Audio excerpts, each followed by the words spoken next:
وقار نے جب ایسے خیالات سنے تو خوش ہوا اور کہنے لگا میں بھی یہی چاہتا ہوں، اور آپ لوگوں نے تو میرے دل کی بات کہہ دی۔ انہوں نے وقار کو 20 لاکھ روپے دیے اور کہا کہ کسی طرح بھی کچھ بھی کر کے اس لڑکے کو اس اسکول سے چلتا کر دو۔ وقار صاحب جو اس اسکول سے 50,000 روپے کی تنخواہ لیتے تھے، ایک ساتھ اتنی بڑی رقم دیکھی تو حیران ہوا اور کہا ٹھیک ہے، میں آپ لوگوں سے وعدہ کرتا ہوں کہ 1 ہفتے کے اندر اندر یہ بچہ اسکول میں نہیں رہے گا۔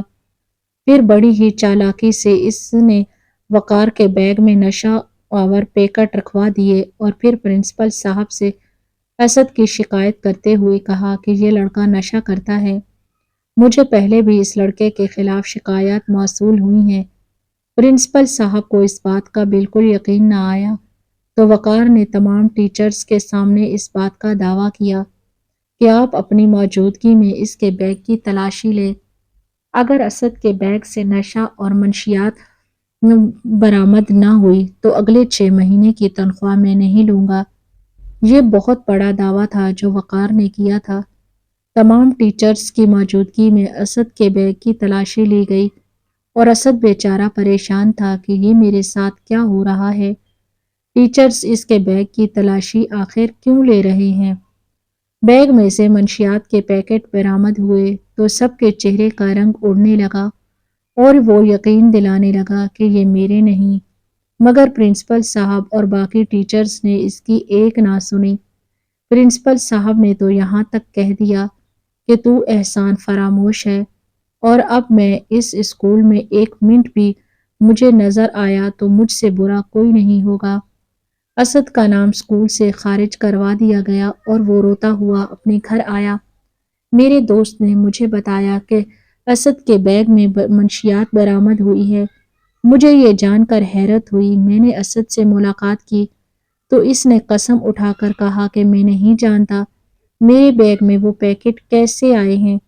میٹرک کے ایگزام قریب تھے اور اسی اسکول سے ہی اسد کا ایڈمیشن ہونا تھا میٹرک کے امتحان کے لیے، لیکن چونکہ اس کا نام اسکول سے خارج ہو چکا تھا، لہٰذا اب میٹرک کے ایگزام میں پیپر ہونا اس کے لیے ناممکن تھا۔ میں خود پرنسپل صاحب سے ملا تھا، لیکن اب اس کے تیور بدل چکے تھے اور وہ بھی میری بات سننے کو تیار نہیں تھا۔ وقار صاحب آج بہت خوش تھے کیونکہ اسے کافی رقم ملی تھی، مگر بیوی کی طرف سے اسے کال آئی کہ جلدی گھر آؤ۔ جب وہ گھر پہنچا تو اس کے اکلوتے بیٹے کو کرنٹ لگا تھا اور اس کے منہ سے جھاگ نکل رہی تھی۔ لڑکے کو ہسپتال منتقل کیا گیا اور معجزانہ طور پر اس کی جان بچی۔ یہ وقار صاحب کے لیے ایک اشارہ تھا قدرت کی طرف سے کہ کسی بھی غریب اور لاچار کا حق نہیں مارتے۔ وہ بھاگتا ہوا ریلوے اسٹیشن کی دوسری سائیڈ پر آیا اور بھکاری سے کہا کہ تمہارا بیٹا کہاں ہے؟